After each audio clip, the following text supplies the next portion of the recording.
Gary Barker, you used to be the Chief Technology Officer for Countrywide UK, and you've been CEO of Reapit now for nearly 15 years. Who do you look up to in the UK property industry who isn't a client of yours?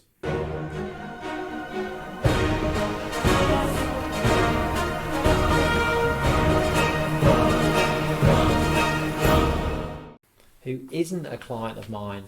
Talk to me. Oh, that is a very difficult one. Because I'm not having you saying, well, I can't say him because I'll only offend them. No. I'm gonna hit you up now, and you're not gonna like this, but actually, I like what Dorian's trying to do at Belvoir.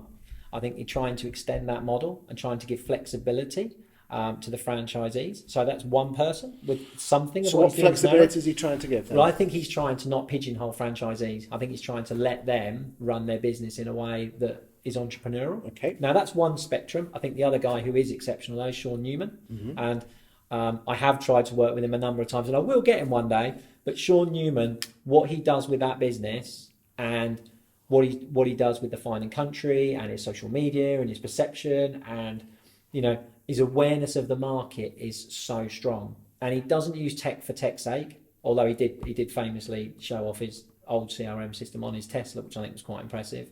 But he is a guy that I do look up to, and I look at how he runs his business, and I look at how he tries to differentiate himself in the industry as well. Okay. Anyone that you used to work with?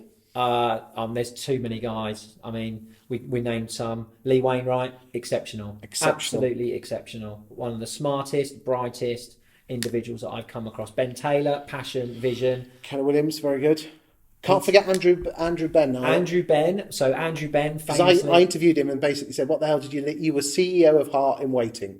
What the hell did you leave them for? Well, Andrew Ben and I go back a long, long way. I remember sitting in his room when he was the managing director of Man Ken, and I didn't force people when I was IT director to use Reapit. What we tried to do is we sold it out to the MDs because they were entrepreneurial back in those days.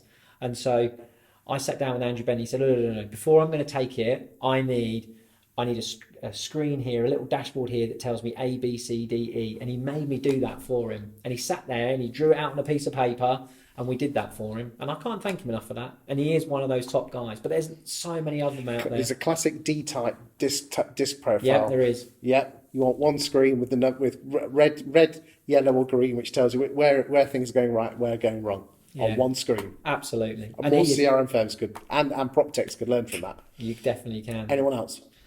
Peter Young. It's hard not to talk about him with what he did with John D. Wood. Exceptional, absolutely exceptional business. But the guys who sit at the top of that tree, I have to name Grenville Turner, Harry Hill, Bob Scarf, Jerry Fitzjohn. I had such a pleasure working for those guys. They didn't always make my life easy, but you know what? I learned so much. I'll tell you what, who else? He's an understated individual who doesn't often get mentioned, but he's a guy called John Hunter. And not many people will know him, but he ran the Countrywide financial services business kind of in the 90s. And it was him that actually started off the Rightmove business. Really? Back in the day, he started off that Rightmove business. And it's probably the biggest mistake I made, actually, because when I was at Countrywide and they were building it, I was working on the feed of data. Yes. And I had that option, do I go to Rightmove or do I go to stay at Countrywide? And I remember saying to myself back then, who wants to work for a portal? That's a bit dull, isn't it? Probably regret that one now, though. £5 billion later. Anyone in tech or portal-wise? Yeah, no, there's some really good guys in there. And I think probably the one that rings out, who I've met more recently, is Charlie Bryant. I think he's lovely. He's top guy. And I think, I've had a good few conversations with him. I think he's a competitor of yours. He's a competitor, but, I don't mind having, we'll make it difficult for each other, but equally I have to see him as a partner, and, I've talked to him about kind of our platform as a service and said, why wouldn't you want to plug in kind of the Zoopla insights, or even Peter Brooks Johnson, plug in your insights into our solutions.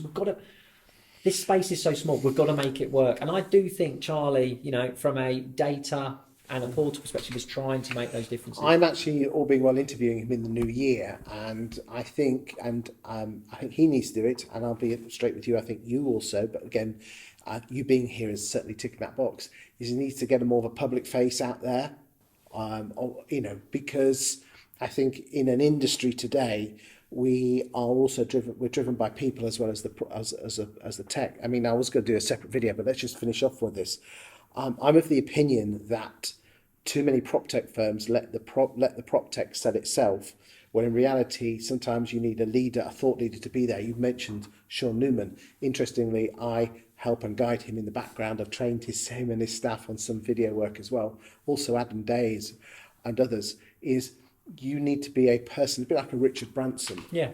You know, you buy the person with emotion, and then the logic follows afterwards.